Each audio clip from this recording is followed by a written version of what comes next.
Hey guys, back again, and I got these in yesterday. Now, today is a bit of a different setup because, well, I wasn't feeling like going all out, and it's going to be a different kind of review.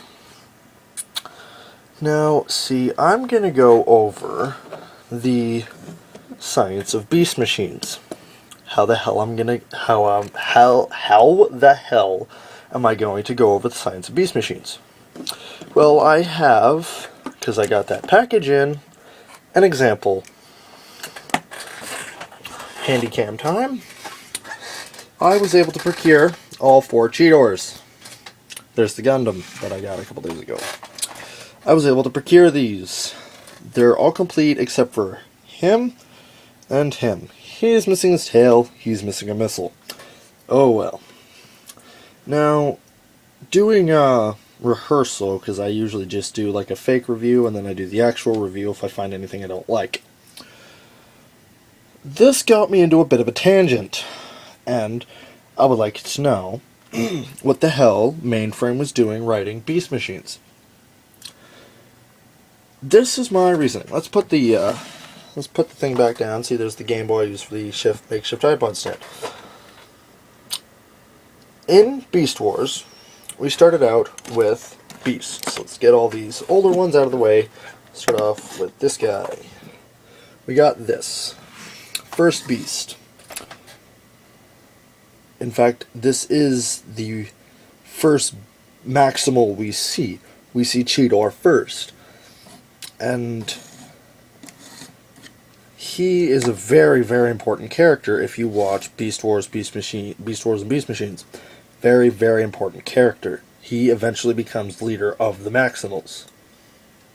Now, he was intercepted by a transwarp wave that did this to him. Completely changed his entire physical structure, gave him a transmetal body that made him immune to energon radiation, and gave him the ability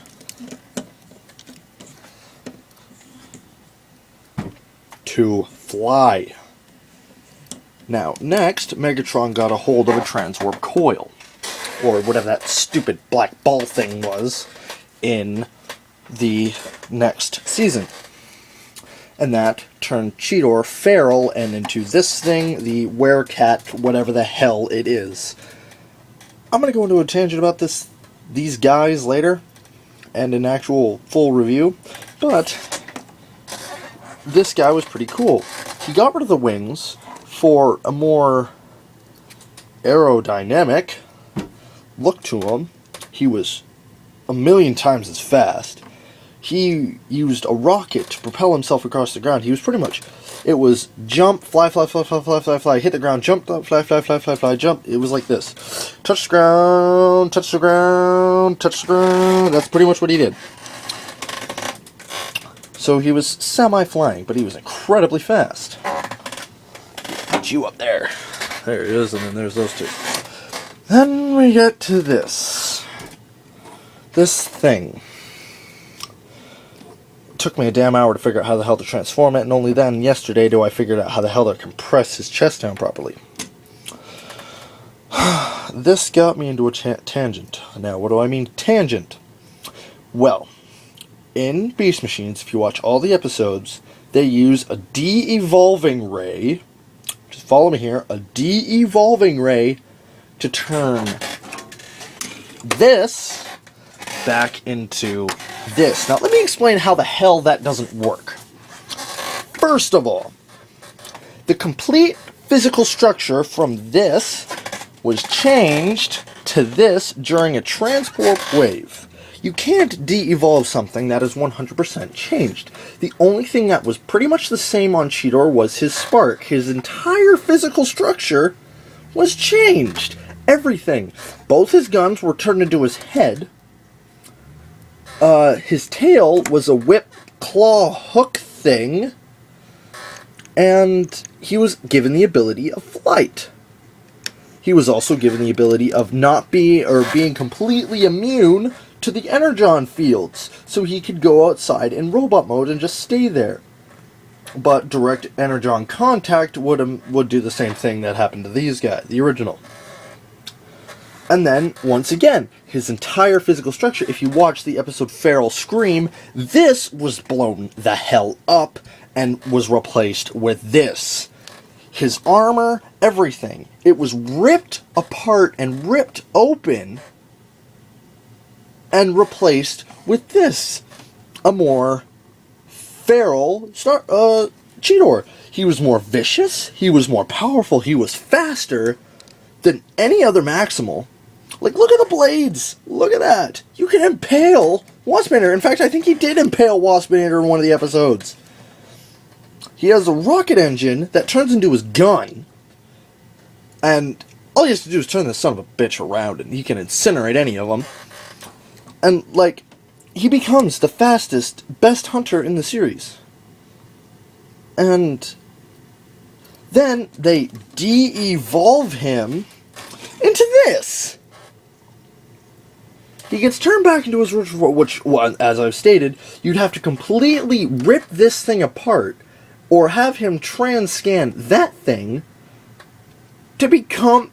It doesn't work! Just like Optimus Prime. I have all the well, I don't have all of them. I have the first 3. Optimus Prime was blown up and completely given a 100% brand new body. If anything, it should have turned him back into a trans-metal. It doesn't work like that. You can't de-evolve a Transformer. Oh my god, this is getting me to a massive tangent. I'm gonna just keep going with this. Like Megatron. Megatron's de-evolving ray didn't work on him, it just gave him a metal cloak. Well, granted, he didn't use it on himself, but... Like, oh my god. This is just stupid. And, like, their complete physical structure was changed. Everything about them was changed. It was giving them a brand new body. Like, the only one I could actually see it working on is Rhinox. Well, no, I can't even see it working on Rhinox. And then Silverbolt. Silverbolt kind of makes sense. Because, again, given a brand new body, he was turned into an eagle. He had a brand new body. He was turned into a different animal. Rhinox, he was just turned into a tank. And let's see, Rat Trap, Transmetal, given a brand new body. It evolved him and made him better. How do you de-evolve it? You can't. You'd have to give him a completely new body. Which, at that, you'd have to stop them, catch them, and rip their spark out and put them in the new body just so you can do the same thing over. It doesn't work. This is my problem with Beast Machines. And Optimus Prime was going through hippie crap, which you saw a brief glimmer of in the same episode that brought us this.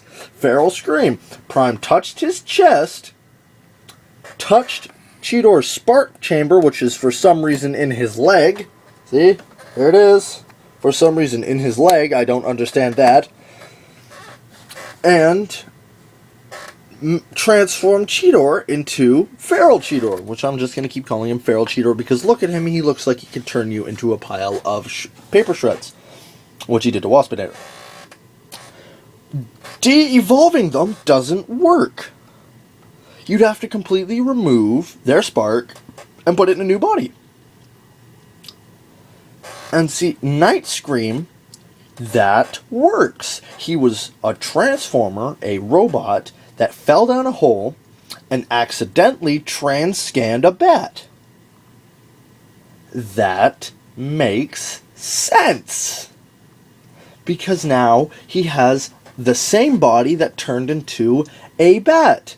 Botanica makes sense. Botanica was just given an upgrade. Now, how the hell was the Oracle able to turn complete Transformers into bioorganic Transformers? If you watch the original Transformers Generation 1 episode, Dweller in the Depths, you'll learn that the Quintessons had been experimenting with biotech back before the first Transformers war. Before everything, when they kicked the Quintessons off the planet. Now, if the Oracle foretold the first coming of the Transformers on Cybertron, that means the Oracle said that at some point, the Quintessons are going to build them and put them on the planet. So the Oracle might have been a computer the Quintessons had used that just amassed so much knowledge it became a sentient being. AKA the key, or Vector Sigma. But you have a few problems there that I'm not going to get into right now. Anyway, the Quintessons had studied using putting technology with full abiotic, no, it's just biotic material. The Oracle could have been thinking about this for a while, learning of Cybertron's organic past, and just decided it should go back to the way it was. And, knowing it can't actually happen, there's just too much technology, they can fuse it. So, the Oracle could have been just figuring out how to fuse it properly, because you remember a few of the experiments worked in Dweller in the Depths, but there was a few failures because the process was unstable. The process these guys used is a mixture of trans-scanning and biotech. And biotech is like a cop-out to some things if you're immune to scanning because, well, you're an animal in this form and a robot in this form. That makes sense because this is how I'm going to explain it. You can use nanites, which are technology, that can become an actual organic thing. Which is why I think what they did here. They use tiny nanites that can transform between organic and inorganic. Which is how I think this works. Some of them are more organic, some of them are inorganic, and that's how it works. Or it's just a massive cyborg that can change from thing to thing, but it's hard to explain, but that's how it works. If you know Star Trek science and Star Wars science and science in general and how cyborgs work, that's how that works. Let's see if I can get the glare off. Oh, there we go. There's some less glare. Anyway, that's how these came forth. But I'm saying the Series Beast machines didn't need to happen. The Oracle could have just as easily cured the virus or just upgraded them from their evolved forms to this form so that the virus doesn't hurt them. Now, that actually does. I'll turn that light back on. Anyway, you saw they were hit by a green beam that went and just removed stuff from their body. That doesn't work. Because there was nothing in... Well, there was this green stuff, but that was already removed in the episode Feral Scream, where it was replaced by pure maximal energy. Optimus Prime touched his chest, touched the spark, and that removed the feral part of Cheetor here. I'm going in a bit longer than this than I figured I would. Anyway, and if you were going to de-evolve him, you'd have to de-evolve him into that. Because it's hard, because, here, I'll look it up. W, down to YouTube,